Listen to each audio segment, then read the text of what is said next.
አሁን ሄሎ ሄሎ ሰዓታችን ላይ ነን። አጋሮቻችን የኢትዮ ቴሌኮም እና አዋሽ ባንክ ናቸው። ኢትዮ ቴሌኮም እና አዋሽ ባንክን እናመሰግናለን። የት ነው እናት ሄሎ የምንለው? ዛሬ ሄሎ የምንለው ወደ ኳታር ዶሃ እንሄዳለን። ከዛ ያው እኔ መቼም ስለወድ የለ ወደ አንድ ምን የሚከበርና ሀገሩን የሚወድ ለሀገሩ ብዙ ያገለገለ ሰዓሊ ነው። እዚህ ያለ ኢትዮጵያ ያለ በኢትዮጵያ አየር መንገድ በሰዓሊነት ይሰራ ነበር። ወደ ዶሃ ከሄደን በኋላ ተመሳሳይ ስራ ነው የሚሰራው። ኢትዮጵያን በተመለከተ በጣም ብዙ ቁም ነገር ያላቸው ተግባራቶችን እየሰራን ያለውና እንግዲህ ይነግረናል ብለን እናስባለን። ተሴ ነው እንዴ? ተሴ እኮ ወይ ተሴ እኮ ነው። ኦኬ ሰዓሊ ተሰማ ተስሜማ በጣም ጎበዝ ሰዓሊ ነው። በዚህ አዲስ አበባ አለ የስነ ጥበብ ትምህርት ቤት ነው ትምህርቱን የጨረሰው። የኳታር ዓለም አቀፍ የስዕል ፌስቲቫል የኢትዮጵያ ብራንድ አምባሳደር ነው። ብዙ ዓለማት ላይ የስዕል ስራዎቹ ታይተውለታል። ብዙ ቦታ ላይ የተለያዩ የዓለም ትልልቅ ጋለሪዎች ውስጥ የስዕል ኤግዚቢሽን አሳይቷል። በጣም ብዙ ኢትዮጵያውያንንም ወደ ኳታር ወስዶ ኤግዚቢሽን ሲያሳይ ነበረ። የኳታር ዓለም ዋንጫ ጊዜ እኮ በቃ ኢትዮጵያ ያለችበት እኮ አስመሰለው። ኢትዮጵያ በኢትዮጵያ አድርጎት ነበር። የማሊያውን ይለብሳል። በቃ ሰው እንደውም እኮ ኢትዮጵያ እንደምትጫወት ነው ያው አፍሪካውያን ጨምር ነውና በጣም ቁም ነገረኛ ልጅ ነው። ተወልዶ ያደገው እዚሁ አዲስ አበባ ነው። ተሰማን እናገኘውና እስቲ ሃሎ ብለን ይንገረን። ሃሎ ተሴ። ሃሎ መሐመድ። ሃሎ የእናት ሃሎ ኢትዮጵያ። እንዴት ነህ? እግዚአብሔር ይመስገን። እንደምን አላችሁ? ደህና ደህና። እኛ በጣም ደህና ነን። የበልግ ዝናብ እየዘነበ ነው። ያው እንግዲህ ሰዓሊ ተሰማ የታደገ የተወለደ እንግዲህ ተወልጄ ያደግኩት አዲስ አበባ ወደ ጦር ኃይሎች አካባቢ ነው። ከዛ ተወሰነ ሽሮ ሜዳ ረጅሙ ከልጅነት እስከ እውቀት ልጆች አግብቶ እስከ ልጅ ከመውለድም በኮተቤ አካባቢ ነው። በአሁኑ ሰዓት ነው ኳታር ነው ያለሁት። ጦር ኃይሎች የተወለደው ሽሮ ሜዳ ኳስ የተጫወተውና ኮተቤ ያደገው ተሰማ ኳታር አቪዬሽን ውስጥ ምን ያደርጋል? ሰዓሊና አቪዬሽን ምን አገናኘው? እንግዲህ የመነሻ ሀሳቡ አዲስ አበባ ስነ ጥበብና ትምህርት ቤት ነው ትምህርቴን የጨረስኩት። ከፍተኛ ደረጃ ትምህርቴን ኢትዮጵያ አየር መንገድ ላለፉት 70 ዓመት በላይ የአውሮፕላን ያለው ዲዛይን ከአዲስ አበባ ቀድሞ ስነ ጥበብ ዲዛይን ወይም ደግሞ አለ ስነ ጥበብ ዲዛይን ዩኒቨርሲቲ በአዲስ አበባ ዩኒቨርሲቲ ስር ያለው ማለት ነው ሰዓሊዎችን ከዛ ነበረ የሚቀጥረው እና የዛሬ 23 ዓመት ዓመተ ምህረት በ2003 በፈረንጆች አቆጣጠር ማለት ነው። ከዛ ቀድሜ ልክ ግራጁዌት እንዳደረግኩኝ ኮመርሻል አርት ላይ ነበር መሰራው። ከዛ 2003 ኢትዮጵያ አየር መንገድ ባወጡ ማስታወቂያ ሰዓሊዎችን ይፈልግ ነበረ እና በርካታ ሰዓሊያን ተወዳድረን ነበረ። ከዛ ውስጥ 3 ሆነን አልፈን ለ5 ዓመት አገልግዬ የተሻለ እውቀት እና ደግሞ ኤክስፒሪየንስ ለማግኘት ወደ ቀሳሪ ወይስ ደግሞ ወደ መካከለኛው ምስራቅ በሚገኝ አየር መንገድ ላይ እዛ እገኛለሁ እና ምክንያቱ ታላቁ የኢትዮጵያ አየር መንገዳችን ነው። አሁንም በዚህ በስራ ላይ ያለውን በማናቸውም አየር መንገድ ውስጥ መለክታለሁ። ለዚህ ዘርፍ ብቸኛ ሰዓሊዎችን ቀጥሮ ለሙያው ክብር የሰጠ አየር መንገድ ኢትዮጵያ አየር መንገድ ነው። እስቲ ለአሁኑ አክብሮት ያለኝ አክብሮቴን እየሰጠኝ ነው። ስለዚህ ኳታር ኤርዌይስ ውስጥ በሰዓሊነት ነው የምትሰራው? የኤርክራፍት ዲፓርትመንት ይባላል። ልክ ኢትዮጵያ አየር መንገድ ሰራ እንደነበረው ለተከታይ ወይስም የተመሳሳይ በዚህ የአውሮፕላን ጥብና የአውሮፕላን ያለውን አርማዎች እንዲሁም ከጥገና በኋላ የሚያስፈልጉ የኛ ሙያ ድጋሞች አሉ። በዛ ዘርፍ ላይ ነው የምሰራው፣ ቴክኒካል ማለት ነው። በጣም ደስ ይላል። የኢትዮጵያ ቡናን በተመለከተ አንዳንድ ስራዎችን እየሰራህ እንደሆነ ሰምተናል እና ኳታር ውስጥ ራሱ ለኢትዮጵያ ቡና ሐውልት እንዲቆም እንቅስቃሴ እያደረክ ነው የሚል ነገር እና እንዴት ሆነ እሱ ነገር? አሁንም ይሄ ነገር ትልቅ ታሪካዊ ትስስር አለው። 2005 በፈረንጆች ማለት ነው የእንግሊዝ ጠቅላይ ሚኒስትር ቶኒ ብሌር ኢትዮጵያ ውስጥ መጥቶ ነበር። ገዛ ሰዓት ገና ተማሪ ነበርኩኝና ቢግኖች ታላቁ ገበሬዎችን ለመደገፍ ማለት በሚል ሀሳብ አንስተው መስቀል አደባባይ ትልቅ የቡና ሴሬሞኒ ነበር እና በዛ በመነሳ ሰዓት እንግሊዝ ኤምባሲ በመሄድ እንግሊዝ ሀገር ያንን ለገበሬ ድጋፍ ማድረግ እድል ገጥሞኝ ነበር እና በስዕል ኤግዚቢሽን ማለት ነው እና ያ ውስጥ ለውስጥ አድርገው እዚህ ካታር በሚዘጋጅ የተለያየ ዓለም አቀፍ አክቲቪቲዎች ይከናወናሉ። 2023 ላይ ካታር ባዘጋጅ ሆርቲካልቸር ኤክስፖ ላይ እኛም የስዕል ኤግዚቢሽን ነበር እና ማንኛውም አክቲቪቲ ከዛ ጋር በተቆራኘ አይነት ሀሳብ ነበር። በመሆኑም ከግብርና ጋር በተያያዘ በራስ ሳውጣ ሳውድ የቡናችን ነው። ቡናችን እንግዲህ ለዓለም ከኢትዮጵያ ተነስቶ የአረቢያን በዛ የተለያየ ዓለምን አካለው ያው ስቲል ክብሩን እንደጠበቀ ነው እና እንደ ባለቤትነት ማለት ነው ትልቅ ስካልፕቸር በመስራት ለዛ ላውደሪ ላይ በማቅረብ ትልቅ አድናቆት አግኝተው በሀገሪቱ ውስጥ የሚገኝ ትልቅ የባህል ማዕከል አለ፣ ካታራ ካልቸራል ሴንተር የሚባል አለ። በእነሱ በቀጥታ ጥያቄነት በቅርብ ከኢትዮጵያ ኤምባሲ ጋር በመተባበር ኢትዮጵያን ክብር ከፍ በማድረግ መልኩ በሐውልት እንዲቀመጥ ያው ሂደት ላይ ያለው በጣም ትልቅ ደስታና ኩራት ነው የተሰማኝ። ሌላው አንተ በኳታር በተለይ ኢትዮጵያን በተመለከተ በጣም ብዙ እጅግ የላቁ ስራዎችን ነው እየሰራ ያለው። ባለፈውም ደግሞ ኳታር ላይ በተዘጋጀው የዓለም ዋንጫ ላይ ኢትዮጵያን የተመለከቱ በርካታ ቁም ነገሮችን እየሰራ ነበረ። ስለሱ ይንገረን አይደል? መነሻ እንግዲህ በጣም ያው ባለትዳርና የአራት ልጆች አባት ነኝ። ከልጆች አንዱ በጣም ወደ መጀመሪያ ልጃችን ጋዛ በጣም ኳስ ይወዳል። ኳስ ውስጥ ያለበትም እና ስለዚህ ኢትዮጵያውያን ነው ትልቅ የኳስ ፍቅር አለን። ውጤት ላይ ደግሞ እንደሚታወቀው ነው በጣም ይቆጨኛል እና ለልጄ ስል የዓለም ዋንጫ ቮለንቲር ሆኜ ነበር ዓለም ዋንጫ ማለት ነው እና ከቮለንተሪዝሙ ጎን ለጎን ደግሞ ምንድነው ማድረግ ያለብኝ ስል የኢትዮጵያን ማላ እየለበስኩኝ የኢትዮጵያን ናሽናል ቲም ቲሸርት እየለበስኩ በየፈንዞኑ ማለት ነው የየዕለቱን ታላላቅ የእግር ኳስ ጨዋታዎችን ታዋቂ ሰዎችን በመሳል ትልቅ አድናቆት ማግኘት ነበር። መጨረሻ ላይ ደግሞ ሞሮኮ ለፋይናል በደረሰችበት ሰዓት በስራ ላይ ያለው የእኔ ስም ያው ተሰማ ነው ወዳጆች ሞሮኮውያን በስም እኮ የተሰራ ስቴዲየም አለ እያለ በጣም የሆነ እንደፈን ያወሩ ነበረ። ጎግል ሳደርግ ለካ የድነቃቸው ተሰማ ለአፍሪካ የእግር ኳስ ላበረከቱት ትልቅ አበርክቶት የሞሮኮ መንግስት እና ህዝብ ለእኚህ ታላቅ ሰው ትልቅ ከበሬታ ተሰጥቶ ነበር። ያንን እድል በመጠቀም እኔም እኚህ ታላቅ ሰው አብሬ አፍሪካ ማፕ ውስጥ በማስገባት በዛ ትልቅ የዓለም አቀፍ መድረክ ላይ የመዘከር ትልቅ እድል ገጥሞኝ ነበርና የሁላ ቁጭት ያው ህዝባችን ካለው የኳስ ፍቅር ያንን ነገር እና እንደውም አንዳንዶቹ ባለማወቅ በተለያየ ዞን ሲያዩ ኢትዮጵያ ኳሊፋይ ሆና እንደ ተሳታፊ አድርጎ ሊወሰዱባት የከተመ ነበርና ልብሴ ቲሸርት ኢትዮጵያ ነው የሚለው እና ያው ስዕል ደግሞ ትልቅ ፓወር አለው። ሺዎች በሚቆጡ ክራውድ ውስጥ ነበር ስል የነበረው እና ሀገሪቷ መንግስትም በፊፋም በኩል የነበሩ ድጋፍ በጣም አድናቆት ትልቅ ከፍ ያለ ነበርና እኔም እንደ ታሪክ አጋጣሚ በልጅ ምክንያት ያው ያንን ታሪካዊ የሆነ ዓለም አቀፍ የዓለም ዋንጫን ተሳታፊ ሆኜ ማለት በጣም ትልቅ ደስታ ነው የፈጠረ በህይወቴ ላይ። በጣም ደስ ይላል። ልክ ነህ። ኢትዮጵያ የተሳተፈች ያህል ነው ኳታር ዓለም ዋንጫ ላይ ብዙ ሰዎችም የተጓዙት። እንደው ተሴ እንደ ሰዓሊ ብዙ እንቅስቃሴዎች ስዕሎችህ ብዙ ቦታ ከሄዱልህ ብዙ ቦታ ስዕል ካሳዩ የኢትዮጵያ ሰዓሊያን ውስጥ አንዱ ነህና የተሴ ስዕል ናሳ ገብቷል። በዶክተር ብርሃኑ ቡልቻ የናሳ ተመራማሪው ሳይንቲስት ማርስ ላይ ውሃ ያገኘው የውድ ቤትም እንግዳችን ነበር። እዚህ መጥቶ ነበር በአካል እና ከሱ ጋር የሱ የህይወት ታሪክን አስመልክቶ የሰራው ስራ ናሳ ገብቷል ተባለና እንዴት ነው ከአየር መንገድ ከአቪዬሽን ወደ ናሳ ሄድከው? ምንድነው እንግዲህ አሁን እነኝህን መሰል አክቲቪቲዎች ማከናውነው ከስራ ሰዓት ውጭ ነው በፕሮግራም በሆነ መልኩ። ምንድነው መነሻ ሀሳቡ አንዱ የእናንተ ፕሮግራም ነው። በአጋጣሚ እናንተ እንግዳ ላይ ሆኖ አይቼው በአጋጣሚ በጣም ላመሰግን እፈልጋለሁ።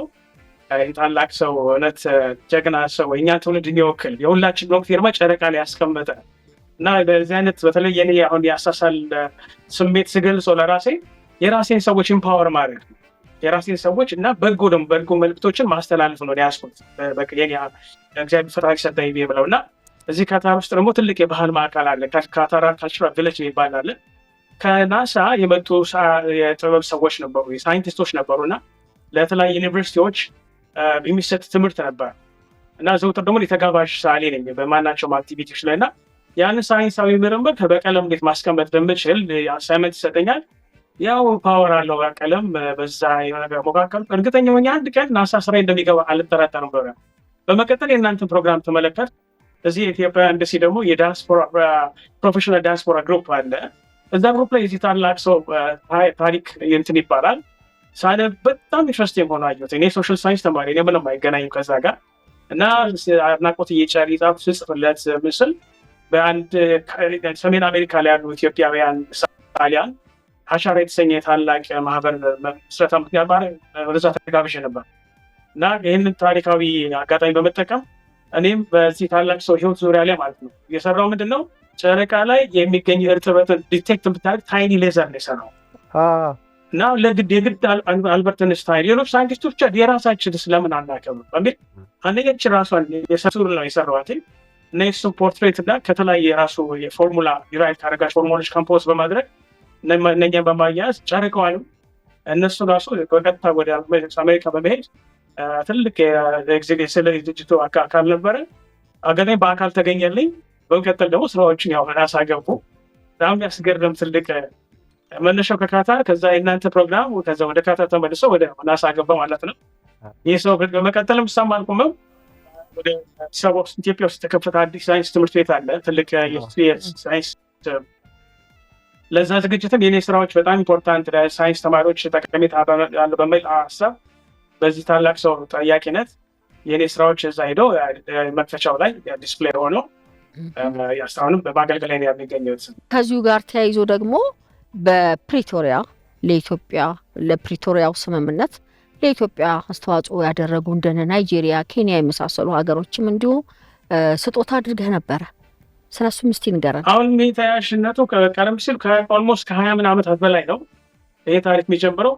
ኢትዮጵያ ውስጥ ገና የሰብዲር ተማሪ ሆኜ የተለያዩ ሀገራት ለሀገራችን በሚያደርጓቸው በጎ ነገሮች በስልክ በቀጥታ እየደወል ለምሳሌ ኢትዮጵያና ሆነ ሀገር ጀርመን ሊሆን ይችላል፣ አውስትራሊያ ሊሆን ይችላል፣ እንግሊዝ ሊሆን ይችላል ለሀገራችን ባላቸው ስምምነት ዜና ላይ ይሰማዋሉ።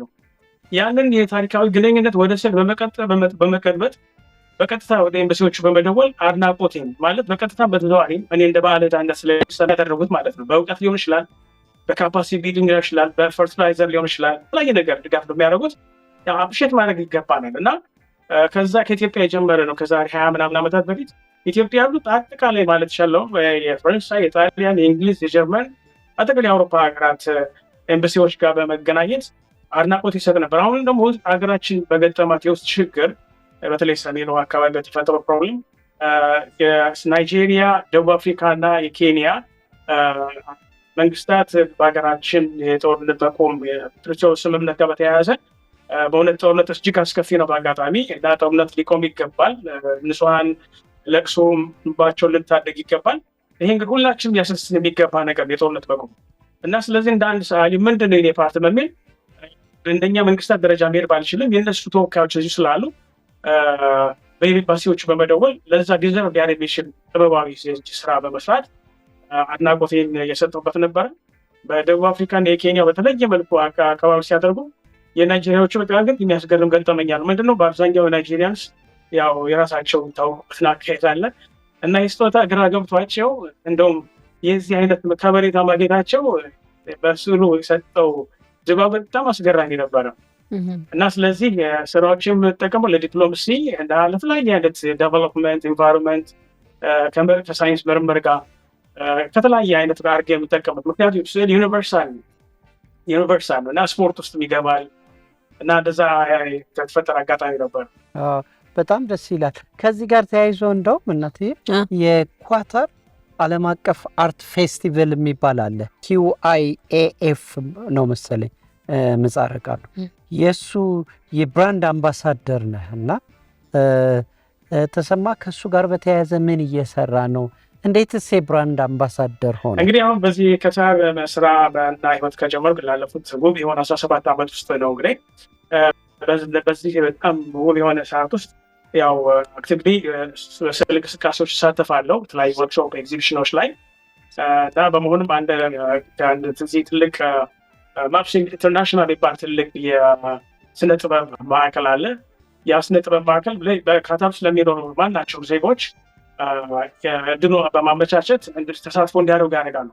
በመሆኑም በተከታታይ ባደረግኩት አገሬን ወክሌ በማደርገው እንቅስቃሴ ይሄን አምባሳደርነትን ኃላፊነት በመስጠት በዛም ኃላፊነት እኔ ደግሞ ከሀገሬ ላሉ የጥበብ ሰዎች በየአመቱ ማለት ነው ከኢትዮጵያ ኤምባሲ ጋር በመተባበር ክብር ለቤተሰቦቼ በአጋጣሚ ራሴ ጋር በማስተናገድ ሌሎች ወዳጆችም አሉ እዚህ ጋር በማድረግ ከኢትዮጵያ 5-7 ሰዓሊያን በየአመቱ እያመጣን እንዲሳተፉ እናደርጋለን እና እዚህ ላይ በአጋጣሚ ለስነ ጥበብ እድገት የኢትዮጵያ ኤምባሲ በካታር ኢትዮጵያ ኤምባሲ ስለሚጫወተውና በጣም በእውነት ላደንቅ ይገባል። ምክንያቱም ካታር እንደ ሌሎች ሀገራት አይደሉም። ማንም ሰው መጥቶ በቪዛ ሊገባ አይችልም። ኤምባሲው እውነት እዚህ ለማደረገው ሀገራዊ እንቅስቃሴ በሆነ ዋጋ በመስጠት ይህን ኃላፊነትን ወስዶ ለእኔም እምነቱን ሰጥቶ እውነት ይህን የሚያደርገው ድጋፍ በጣም በእውነት ላደንቅና ላመሰግን እወዳለሁ እና በእውነት በየዓመቱ እንዲዘጋጅ በጣም ከ300 በላይ ሰዓሊያን የሚሳተፉት ከ70 በላይ ሀገራት የሚሳተፉት በዚህ ትልቅ መድረክ ላይ ሀገራችን ደግሞ ጥበብ ሰዎች መጥተው መሳተፍ ማለት ልምድ ይቀስማሉ፣ ያላቸውን ያካፍላሉ፣ ሀገራችንን ፕሮሞት ያደርጋሉ እና እዚህ ላይ ለመሳተፍ ማንኛውም ኢትዮጵያዊ መሳተፍ መብት አለው። የፓርቲሲፔሽን ፊ አለው እና ያው ቪዛውን ያለምንም ክፍያ ኢትዮጵያ ኤምባሲ በመተባበር ድጋፍ ከና የኢትዮጵያ ሰዓሊያን ማህበር ድጋሚ እንዲሁ በጣም ላመሰግን እፈልጋለሁ። ምክንያቱም እነሱ የድጋፍ ደብዳቤ ሰጥተዋቸውን በህጋዊ በሆነ መልኩ ትራንስፓረንት ሆነው ይህን ቀን እየተከናወነ ያለው እና እዚህ የሚመጡ ሰዓሊያን በእውነት ላመሰግን እፈልጋለሁ። በጣም ሀገራቸውን አስከብረው ትምህርት የተማሩበት ትምህርት የአዲስ አበባ ስነ ጥበብ ትምህርት ቤት በእውነት ክብር ከፍ አድርገው ቀስመው አኩሪ በሆነ መልኩ ሲሄድ በግል የሚሰማኝ ደስታ ቀላል አይደለም እና ሁሉም በየሀገሩ ማንም ያለ ሰው በተለያየ ፊልድ ያለ ባለሙያ በአጋራሚ ላስተላልፍ ከምፈልጉ መልዕክት የዚህ አይነት ኢኒሺዬቲቭ በመውሰድ ሀገራት የራሳቸው ፕላንና እቅድ አላቸው፣ ፕሮግራም አላቸው፣ በጀትም አላቸው እና ያንን ብንጠቀም እና ሀገራችን ደግሞ ከፍ ብናደርግ እድል ለሌላቸው እድል ብንፈጥር በሚል እግረ መንገዴ መልዕክት አስተላልፋለሁ። ታንኪዩ። በጣም ትልቅ መልዕክት ነው ያስተላለፈ። በጣም እንግዲህ ተሰማ፣ ያው እንደሚታወቀው አሁን በመካከለኛው ምስራቅ ከፍተኛ ውጥረት ነው ያለው እና እንዴት ናችሁ እናንተ? ደህና ናችሁ ወይ? ሁኔታው እንዴት ነው? የሰላም ሁኔታ? እንግዲህ በመካከለኛው ምስራቅ በእውነት በህይወታችን አስበውን ጠብቀን ማናውቀው ክስተት ነው የተከሰተው። ባለፉት 17 ዓመት አንዲት ኮሽታ ሳንሰማ እንግዲህ በዚህ ከረጅም ቆይታ ውስጥ የንጉሱ እና ሌሎቹ ታላላቅ ዓለም አቀፍ ዝግጅቶች የርችት ምንድነው ነገሮች ካላየን በስተቀር እንደአሁኑ ሰዓት የሚሳይል እና የድሮን በሰማይ ላይ ክንውን በጣም እጅግ ለእኔ ክስተቱ በጣም አስደንጋጭና ከባድ ነገር ነው። አሁን ስሜቱ በጣም ከባድ ነው፣ በጣም ይረብሻል። ከሞላ ጎደል ከሌሎች ጎረቤት ሀገራት በካታር ላይ ያለው ነገር ጥሩ ነው እና በመሆኑም እዚህም በግል ድጋሚ በየአካባቢ በመዞር ለትውልድ ለራሴ ኢትዮጵያውያን ልጆች ማለት ነው በተለይ ከትራውማው ቀላል አይደለም። ከትምህርት ቤት እንዳይሉ የሀገሪቷ መንግስት የሚያደርግልን ድጋፍ ቀላል ይህ ነው አይባልም። ቤት ውስጥ ተቀምጠን ብንሰራ ቤት ውስጥ ቁጭ ብለው እንዲማሩ ነው ያደረጉ ተማሪዎችን እና ቤት ውስጥ ደግሞ ያኔ ከቤት ወጥተው የሚወዷቸው ጓደኞቻቸውን የሚወዷቸው መምህራኖቻቸውን መልክዓ ምድሩን መቀመጫቸውን ሚስ አድርገው የተቀመጡ ህጻናቶቻችን ቤተክርስቲያን መሄድ አይቻልም። መስጊድ ይቻላል አልፎ አልፎ በመጠኑ ማለት በተወሰነ መልኩ ነው እና ያንን ችግር ለመቅረፍ በግል አሁን ካለኝ እግዚአብሔር በሰጠኝ እውቀት በየቤቱ በመሄድ ህጻናቶቹን ግንዛቤ ማስጨበጫ ስለ ጦርነት እንዲያስቡ ነገ ሌላ ቀን ሊሆን ስለመቻሉ ጉዳይ ወርክሾፕ የሰጠው በቀለም ያጫው ስሜታቸውን መልዕክቶቻቸውን ያስታድረግ ያው አልፎ ትናንትና እንደውም የመጀመሪያ ትምህርት ቤት ተከፍቶ እኔም በአደባባይ ወጥቼ የመጀመሪያ ስራዬን ሰርቼ በጣም ተሰማኝ ደስታ ቀላል አይደለም እና አሁን ከሞላ ጎደል ያው ረገብ ብሏል። ይህን ፕሮግራም የሚመለከቱ ኢትዮጵያውያን አንዳንድ ስርዓት የጎደላቸው ሚዲያ አካላትን ሰሙ ሊጨነቁ ሊረበሹ አይገባም። እርግጥ ነው በርካታ የስራ ችግሩ የፈጠረው እንግዲህ ዓለም አቀፍ ነው የፈጠረው ክራይስ አለ። በስራ ላይ በአንዳንድ ነገሮች ላይ የሚታዩ ነገሮች ሊኖሩ ይችላሉ። በደህንነት ላይ ግን ቤተሰቦቻችን ሆነት ወደ ወላጆቻችን ምንም አይነት ሰም እንዳይገባቸው በዚህ አጋጣሚ ልናገር ማድረግ የሚገባው እንክብካቤ በኤምባሲውም በተለያዩ ተቋማትም ለቤተሰቦቻችን መልዕክቱ የተስተላለፈ ደግሞ ነው። እኛም ያለ ነዋሪዎች ባለን በጋራ የምንገናኝባቸው ማህበራዊ መገናኛ እንትኖች ኢንፎርሜሽን ፕሮግራሞች ሀሳቡን የተሸራሸረን በአእምሮ ላይ ሊደርስ የሚችለውን የአእምሮ ጫና በመቀነስ ያው ጥረት እያደረገ ነው። ምክንያቱም የአእምሮ ጤንነት ቀላል ነገር አይደለም። ሜንታል ሄልዝ በጣም እጅግ በአሁኑ ሰዓት ማናችንም አፌክት እየሆንበት ያለው ጉዳይ ነው እና ህጻናቱ ያየሁት ውጤት በስዕል በጣም ትልቅ አመኪ ነው። ወላጆችም እጅግ ደስ ብሏቸው ጥሩ ጊዜ አሳልፈን ያው እንግዲህ የመጀመሪያው 100% ሰራተኞቹ ወደ ስራ ሄደው በአካል እንዲያከናውኑ ተማሪዎችም ያው ተገድ የነበረው ገደብ ተነስቶ በቀጥታ በአካል ሄደው ትምህርታቸውን እያከናወኑ ያሉት እና አሁን ያው ከሞላ ጎደል የፈጣሪን ነገር ነው የምንጠበቀው። እንግዲህ ደስ ይላል። ተስዬ በጣም እንደው ተሴ አርት ቴራፒ በጣም ጠቃሚ ነገር ስለሆነ ኢትዮጵያም ስትመጣ ትሰራበታለህ ብለን ተስፋ እናረጋለን። ብቅ ትላለህ ብለን ቶሎ ተስፋ እናረጋለን። ቤታችንንም ትጎበኝና ቡና ትጠጣለህ። እንደው ከአንተ ጀርባ 2 ስዕሎች ይታዩኛል። ሽሮ ሜዳ ሽመናና የጭፈራ የደቡብ ባህላዊ ዳንስ የሚያሳይና ምንድነው? ለምንድነው እዚህ ጋር ከስዕሎች መርጣ ያስቀመጥከው? ያው ሀገራችን በቅርቡ በተለይ ወደ ደቡብ ጋሞ አካባቢ ወገኖቻችን ላይ የደረሰው ተፈጥሯዊ አደጋ አለ እና እጅግ የምወዳቸው ፔንቲንጎቼ ናቸው እና እነኛ ውብ የሆኑ ደግ አልባኞቻችን የጋሞ ሕዝብ ሳይፈልገው በፈጠረው አደጋ ሁላችንም ታስደውናል። ለቀሌ ለመላ ሀገራችን እንግዲህ ሰላሙ እንዲያወርድ ያው እንጸልያለን። እንደ ሳሊ ደግሞ ይሰራ ቁጭትን ትወጣለን። ይሄ ደግሞ በስተቀኝ በኩል ያለው ሸማኔ እጁን ስትሬች አድርጓል፣ በጣም አጥሮታል እና ያው ጽሁፍ ምናልባት ላይ ታዩ ይችላል። የቻይኛ ጽሁፍ ነው ያስቀመጡበት።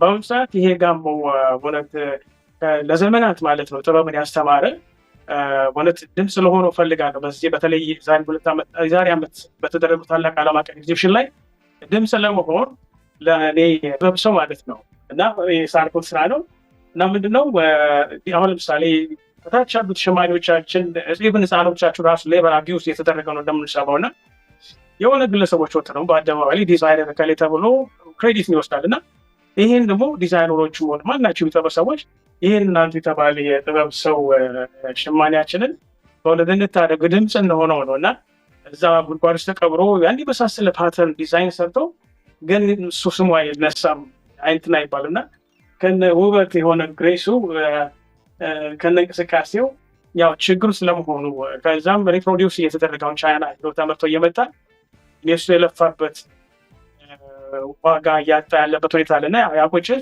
ምክንያቱም በርካታ በህንድ አሉ ምሳሌ እዚህ ያሉ በርካታ ሀገራት አሉና እያንዳንዱ ለዚያ ላይ የሀገሮቻቸው የዕደ ጥበብ የሚሰጡት ዋጋ በጣም አስደናቂ ያስገርማል። ትልቅ ፕሮቴክሽን አለ፣ ትልቅ ድጋፍ አለ እና እኛም ህብረተሰቡም መንግስትም በእውነት ይህንን ታላቅ የጥበብ ሰው ህብረተሰብ ጋሞን ከደረሰበትም አደጋ እንዲሁም ደግሞ ይሄ ደግሞ እየጠፋ ያለው እውነት ጥበባዊ እውቀት ክህሎት እንድንታደገው በሚል ነው በትልቅ ዓለም አቀፍ መድረክ ላይ ድምፅ ለመሆን ኮምፕሌን ሳይሆን ጀስ ውበት ማን ሲባል እኛም ያለብሰን ያጎልሰን የራሴው ሰው መሆን ስላለበት በሚል ነው ያዘጋጀሁት። በጣም ደስ ይላል። የዛኔ አደጋው በደረሰ ጊዜ የ3 ቀን ብሔራዊ ሀዘንም ታውጆ ነበር እና በሀገራችንም በጠቅላላ ሰንደቅ ዓላማ የኢትዮጵያ ሰንደቅ ዓላማ ለ3 ቀን ዝቅ ብሎ ተውለብልቦ ነበርና በመላው ዓለም የሸማኔዎቻችን የእጅ ስራ ጥበብ ባለሙያዎቻችን ብራንድ አምባሳደር ከመሆን አልፈ ድምፅ ስለምትሆናቸው እናመሰግናለን። ይሄ በጣም ትልቅ እድል ነው። አዎ ሌላው ምንድነው እሱ ጋር የምናያቸው ሽልማቶች አሉ። አውሮፕላን የሚታየኛልና ስለ ሽልማቶችን ያው መቼም ስዕልን እንዲሁም ደግሞ አሁንም እየሰራህም ያለው በአየር መንገድ ውስጥ ነው። እነዚህን ሽልማቶች ከየትና እንዴት አገኛቸው? እስቲ ስለነሱ እንድትነግረን ነው። አዎ እንግዲህ ከሽልማቶቹ ጥቂቶቹ ናቸው። እነኚህ ሽልማቶች ከበርካታ በተለይ አንደኛ ከካታር ነው። ካታር ውስጥ ላለፉት ቆይታዎች ከተለያየ የአክቲቪቲዎች ያገኘኋቸው፣ በመቀጠል ከፈረንሳይ፣ ከጣሊያን፣ ከአየርላንድ፣ ከአሜሪካ የተለያዩ ቦታ ያገኘኋቸው ሽልማቶች ናቸው። ትልቅ ግን ያለኝ ከሰሞኑ የዛሬ ወር የተሸለምኩት ሽልማት ነው። አንድ ትልቅ የህንድ ትምህርት ቤት ነው የተሸለመኝ። በአእምሮ ጤንነት ወይ በሜንታል ሄልዝ ላይ ከአንቱን አያይሽ የሰጠሁት ኮርስ ነበረ እና ከእሱ ጋር ተያይዞ እኔ ረስቼዋለሁ፣ ዘንግቼዋለሁ እና ትምህርት ቤቱ 25 ዓመቱን ሲያከብር በጣም ትልቅ የህንድ ተቋም አለ እና ከዛ ጋር ተያይዞ አስታውሰው ኢትዮጵያን ነው እኔን ኢትዮጵያን አክብረው ለኢትዮጵያ ክብር በሚል እዛ ዝግጅት ላይ ጠርተውኝ የማይገባኝ አክብሮት ሰጥተው ሸልመውኝ ሲል የተሰማኝ ስሜት በእውነት ቃላት የሚያገልጸው የሚያድርና በጣም ዘንድሮ በተለይ ከተሰጡኝና እጅግ ከምኮራበት ሽልማት ውስጥ አንዱ ሽልማት ነው። ሜንታል ሄልዝ ላይ እንደዚሁ ስዕሉን በማስገባት እያገለግሉ ያሉበት ሁኔታ አለ እና ይህን ይመስላል ስጦታዎቹ በጥቂቱ። ተሴ ለማጠቃለያ የምታስተላልፈው መልእክት ካለ? እንግዳችሁ አድርጋችሁ ስለጋበዛችሁኝ ከልብ አመሰግናለሁ።